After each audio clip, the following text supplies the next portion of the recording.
السلام عليكم ورحمة الله وبركاته. وانا جائباتي وأدو قمتشي سايسنيك أمني رفني كبجم توتا فجالتم توتا هردف توتا ماتي عبدو السي أرمو شو لايكي كمتكم بربادا يود أقمان دكتور عبدو السي جالتو تي هر أدو قمتشي سايسنيك مخناف لايكي كم قد أناكنا دينس غراغوب دوان تيف يود أقما أرمومان si gammachiisate gammachuu oromoo gammadate laakii kuma kudhanan siin jedhe ati immoo kuma diidama gochuu qabda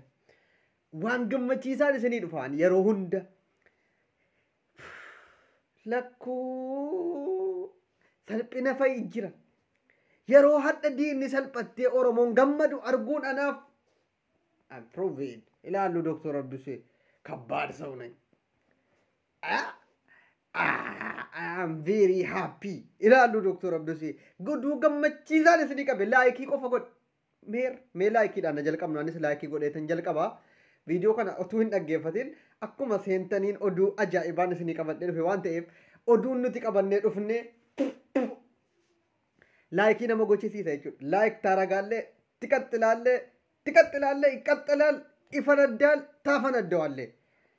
Meera mallee laayikii kuma tokkoon geenya akkamittiin oduu gammachiisaa kana salphina warra Oromoo gananii isinitti himaan. Salphina warra Oromoo gananiitiif gammachuu Oromoodhaan sii himuu dhufeedha. Akkasi badeem baduu kan dhugaaf falmatu akasaaf jiraatu galatooma. Deemsa jilbibbii kaleessa daguun dukkanaan gaaga'ee dhaabbannee deemna har'aa isintu dhadhaabbata nuuf ta'ee teesso ulfina sabaaf maluu qoluu firaare nurraa ifa nu baasuuf jecha kan taatan aarsaa nurraa siniin nuun sonaahe tole qabsoon keenya sintu wareegamee alaa galuun keenya siniin nuun sonaahe tole qabsoon keenya sintu wareegamee har'a gahuun keenya galatooma jedhe Hacaaluu Hundeessaadha. Aboo qabrii kan keetti daadhiin Aceekiyya har'a wanti isiniif qabadhee dhufe artiistonni Oromoodhaaf kabajamaan jaallatamaan ilma Oromoo birraa wal agarra yoo jiraanne birraa wal agarra yoo jiraanne birraa wal agarra artiistii Galaanaan Gaaromsaadhaan Minisootaa Oromiyaa xiqqoo seenee jira. Simannaan godhameef diinota garaa gubee jennaan waan ajaa'ibaa haasa'aa jirti. Caalaa Bultumee Saaliyaa Saamiidha diinonni Oromoodhaa warri Oromoo ganee mallaqaan bitamee ippiitti gane guyyaan jiraa dhumee jennaan Galaanaa Gaaromsaadhaa Oromoo onnee keessa burraaqaa jira. Kanatu si gammachiisa yoo ta'e laayikii kuma 20 godhiitii biltsiginnootaaf bitamtoota artiistota warra Oromoo gananii har'a gaafa artiistiin Oromoo jaallatamaan erga caaluu lubbuun nama marartu wal agarra. Helikopteraan hawaa kana keessa akkana ilaalaa lataa qananiitii wajjinii wal arganii yeroo jarri akkasitti bashaq jedhanu anaaf gammachuu guddaatu natti dhaga'ame. Tadassatku Dassaalany diinni garaa gubatti biltsiginnaa warri artiistota ofiin jettee isaayyuu makalaakiyaadhaaf sirbineettee biyya koo sagalee taasiya baga nurraa achi dachaatan biltsiginnaatti gingilchaadha barri kun bara Abidal Buxuun achi dacha'ee namni dhugaadhaan Oromoodhaaf hojjetuu fi sagaleensaa kiiloolee sanaan addunyaa raasu haftee Hacaaluu Hundeessaa Galaanaa Gaaromsaa dhukaasa ajaa'ibaa itti dhukaasaa jira jechuudha. Warri akka jireenyaadhaa ilfinash qannoo koo minaamin jedhanii Oromoon ilma abbaa gadaa jedhanii sobanii yeroo sana dhiichisanii Oromoo biratti beekamtii argachuuf jedhaa turan har'a ippiidhaaf dhiichisaa jiru. Artiistiin Oromoodhaa jajjabduun xiifoon of kennitee Oromoof sagalee ta'aa jirtu kan akka Keekiyyaa Badhaadhaa biyyarraa ari'atamee kan akka Galaanaa Gaaromsaa kan akka Ittiqaa Tafariidhaa irra dibaa hin fudhatin irra dibaa jedhee itti xaaxase jechuudha. Hin fudhatin asii si wajjiniin dhiichisu abboleessa kee asii dachee nyaachisu jedhee itti mee Galaanaa Gaaromsaa intini Ittiqaa Tafarii Caalaa Daggafaa falmataa kabbad artiistotni nuti qabnu warra jajjaboo warra dhugaa Oromoo akkanatti qabatanii deemanudha malee Abidal Buxuunota kan akka maal maqaa jira hin beeku artiistoota warra intiriiran san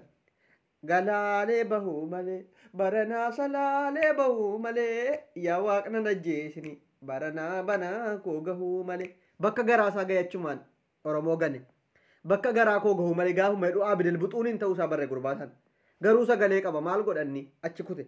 achi iyyuu dhaqee biyya koo intaatu yoomu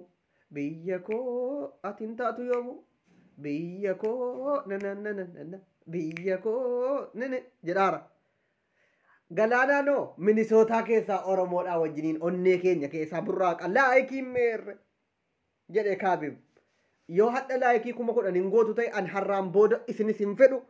gammachuu Oromoo irrattis dhufee oduu isinitti mee diina garaan gubu isinis hin barbaadu narraa deema laayikii 10,000 goota hin gootamoo hin gootu yoo ta'e hin godhu jedhe nan godha jennaan Oromoo taate gammachuun si gammachiisa yoo ta'e artiistiin Galaanaa Gaaromsaan konsertii ajaa'ibaa uummanni Minisootaa dhaamsan isinii dhaamu waan guddaa tokko gootanii fi akkasiin diinota garaa gubdan Galaanaan makiinaan hin bitamne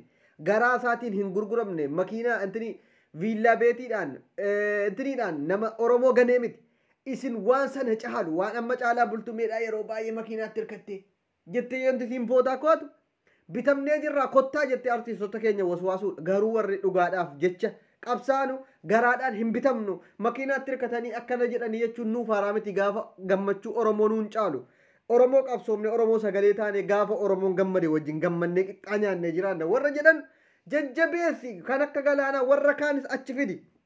keekiyyaa badhaadhaadhaa Keeniyaa keessaa yookiin biyya jirurraa karaa Minisootaatti haala mijeeffamee fi akka seenu godhamuu qaba. Jabaadhaatii haala mijeessaa warra artiistota jajjaboo akka Kadir Martuu jiran bira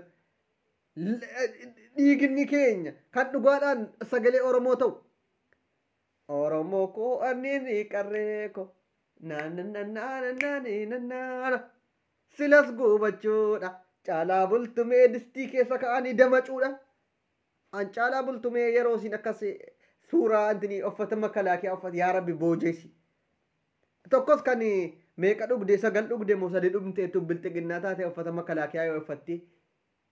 jedhaatti ammas ay birrii bilxiginnaa yoo na 200 bar kan isin danuu taasiftee Oromoo gante kun